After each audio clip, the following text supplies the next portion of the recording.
नमस्कार, SDB news में आप लोग का स्वागत है। इस वीडियो में हम तुलसी विवाह का जो कथा होता है, पौराणिक कथा में उसके बारे में बताऊंगी। तो चलिए शुरू करते हैं।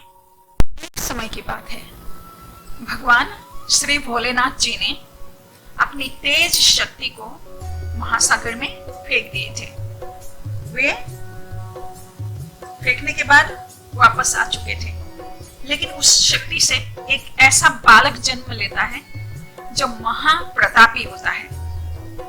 जो बालक का नाम पड़ता है जलंधर, और ये बड़ा होके महाप्रतापी असुर बनता है। इसका नाम जलंधर, जलंधर नगरी का नाम से उनका एक राज्य होता है। उस जलंधर का विवाह वृंदा से होता है, जो कि राक्षस कुल के होते हैं, और उसको बड़ा होने के बाद राक्षस कुल के महाप्रतापी राजा जलंधर से ब्याह हुआ था। और वो महाप्रतापी होने के साथ साथ उसका वृंदा के साथ विवाह होने के बाद वृंदा की पतिव्रता धर्म की वजह से वो बहुत ज्यादा शक्तिशाली बन गया, जिसको कोई नहीं मार सकता था। ऊपर से वो समुद्र से जन्मे थे और वो शिव की शक्ति थे, जिसकी वजह से उसे कोई मार नहीं सकता था, कोई हरा नहीं सकता था। तीनों लोकों के देव देवताओं को अपने पराक्रम के द्वारा भयभीत करके रखे थे।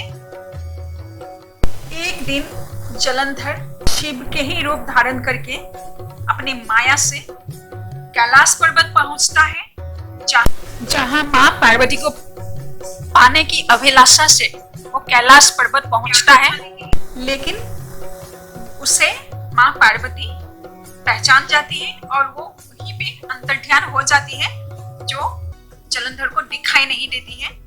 लेकिन कुछ पल बाद में यह सब बातें शिव जी को पता चलता है, माता रानी बता देती है, और यही बात विष्णु जी को भी मां पार्वती बताती है।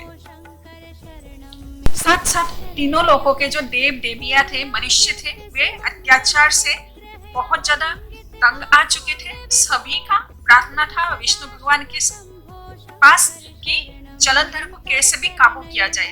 वध करने के लिए कोई और उपाय ही नहीं था, कोई भी उसको मार नहीं सकते थे। इसीलिए उसका शक्ति वृंदा ही थी, कारण वृंदा ही थी, क्योंकि वृंदा की जो पतिव्रता जो धर्म था वो बहुत ज्यादा शक्तिशाली था, जो कि मतलब कोई भी मार नहीं सकते थे, उसको हरा नहीं सकते थे। यह बात सभी लोगों के देवगणों को पता था कि वृंदा ही एक कारण है जिसकी पतिव्रता धर्म की वजह से ये जो जलंधर राक्षस है उसका शक्ति कई गुना ज्यादा बढ़ गया। उसको मारना हराना संभव नहीं था। तो विष्णु जी ने ये निश्चय किया कि जलंधर को अगर वध करना है तो यानी कि वृंदा की पतिव्रता धर्म को नष्ट करना होगा। यही निश्चय करके श्री हरि विष्णु भगवान जी एक ऋषि के रूप धारण करके जंगल में जाते हैं, जहां वृंदा भ्रमण कर रही होती है। जब ऋषि के रूप में श्री हरि विष्णु जी जंगल को यानी कि मतलब वन को जाते हैं, जहां वृंदा अकेले भ्रमण कर रही होती है, तो उनके आसपास में दो और भी राक्षस थे। ये श्री हरि विष्णु जी का एक छल ही था। तो ये दोनों राक्षसों को देख करके वृंदा बहुत भयभीत हो जाती है, और उसको भयभीत से बचाने के लिए ही विष्णु भगवान ने दोनों राक्षसों का हत्या कर देते हैं क्षण भर में ही। तो वृंदा ऋषि को बहुत ज्यादा शक्तिशाली समझती है और उनको प्रार्थना करती है, और साथ साथ ये पूछती है कि अपने जो उनके जो पति मतलब वृंदा के जो पति जलंधर है वो कैलाश में शिव जी के साथ युद्ध कर रहे होते हैं, जो कि शिव जी उन्हें वध नहीं कर पा रहे हैं, क्योंकि वो शिव शक्ति ही है। तो शिव शक्ति को शिव शक्ति खुद ही शिव जी नहीं मार पा रहे थे, वध नहीं कर पा रहे थे, ना ही हरा पा रहे थे। तो यही कारण है, जो पूरा ये जो छल जो है, ये जो रचाया गया है कहानी, इसी के कारण है। वृंदा ने जब ऋषि जी से पूछा कि मेरे पति जो कैलाश पर्वत में शिव जी के साथ जो युद्ध कर रहे हैं वो कैसे हैं, क्षण भर में ही ऋषि के रूप में विष्णु जी ने सामने एक वानर को दिखाते हैं खड़ा होते हुए, जिसके हाथ में, दोनों हाथ में हाथ में सिर, दूसरे हाथ में धड़, जो जलंधर का लेके खड़ा हो गए हैं। यह देखकर वृंदा अचेत हो जाती है। जब वृंदा चेतना में आती है तो ऋषि रूपी श्रीहरि विष्णु से वो प्रार्थना करती है कि उसके पति को बचाया जाए। श्रीहरि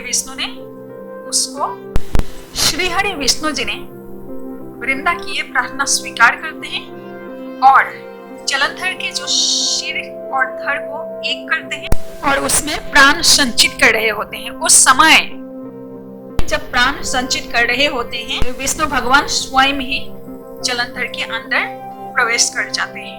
यह जो बात है वृंदा को थोड़ा सा भी महसूस नहीं होती है, पता ही नहीं चलता है। वृंदा क्या करती है, अपने पति को जीवित देखकर वो बहुत ज्यादा प्रसन्न हो जाती है। उसको कुछ भी याद नहीं रहता है कि वो उसके साथ हुआ क्या था अभी क्षण भर में। ये एक तो छलावा ही था, जो छल था श्रीहरि विष्णु जी ने किए थे।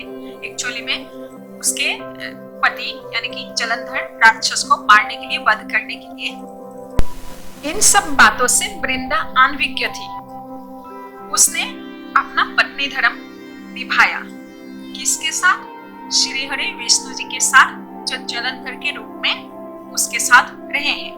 उसके बाद जो ही उसका सतीत्व यानी कि मतलब पतिव्रता धर्म नष्ट होता है, त्यों ही उसके आंगन में जलंधर का सिर आके गिरता है। यह देखकर वृंदा अचंभित हो गई है। उसने सोचने लगा कि अगर ये जलंधर का सिर है तो मेरे साथ जो रहे हैं, मुझे जो स्पर्श किए हैं, वे कौन थे? वो जैसे पूछना चाहे श्रीहरि विष्णु जी को, वो साक्षात वहां खड़ा पाई है। तो उसे सब कुछ समझ में आ गया है। उसके बाद उसने क्रोध के मारे श्रीहरि विष्णु जी को हृदयहीन शिला बनने का श्राप दे दिया। श्रीहरि विष्णु जी उसी क्षण पत्थर बन गए, जिसे हम कहते हैं शालिग्राम पत्थर।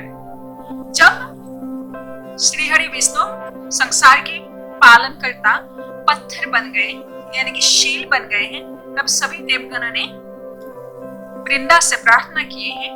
वृंदा ने उन सभी देवगणों का प्रार्थना स्वीकार की।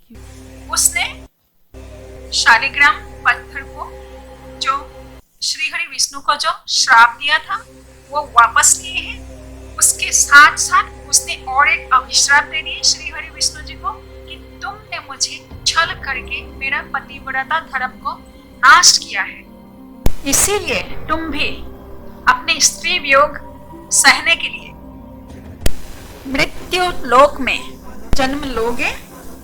तुम्हारे भी स्त्री का छल से हरण होगा।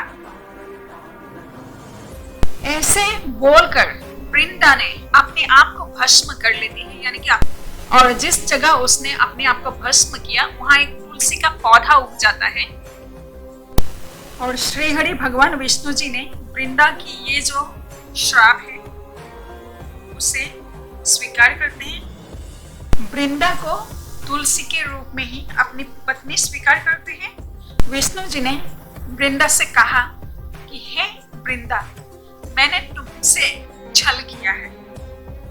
छल से तुम्हारा पतिव्रता धर्म को नष्ट किया है, तुम्हारे पति का मृत्यु का कारण बना है। अब तुम तुलसी के रूप में ही सदा मेरी पत्नी बनकर रहोगे। और जो कार्तिक माह की एकादशी द्वादशी के दिन तुम्हारे साथ, मेरे साथ तुम्हारा विवाह रचाएगा, जो इस दिन का विवाह का उत्सव को मनाएगा, वो सभी उसका मनोकामना पूर्ण होगी और अंत में वो मोक्ष को प्राप्त होगा। यहाँ से ही रामायण का कथा भी शुरू हो जाता है। जैसे कि वृंदा ने श्रीहरि विष्णु जी को अभिशाप दिया कि तुम भी अपनी स्त्री वियोग में मृत्यु लोक को जन्म लोगे। तो यहाँ से रामायण का शुरू हो जाता है। जिस रामायण में हमने ये सब कथा पढ़ा है, यहाँ से शुरू होता है, और जिसकी वजह से श्री राम जी को जीवन में कभी भी सुख प्राप्त नहीं हुआ है, ये बात हम सबको ही जानते हैं। ये एक पौराणिक कथा है, जो इम्पोर्टेंट था वो मैंने आप लोग को बता दिया, आप लोग के सामने रखे हैं। इस वीडियो में आज के लिए इतना ही। अगर आपके पास कोई सुझाव हो तो मुझे दे सकते हैं।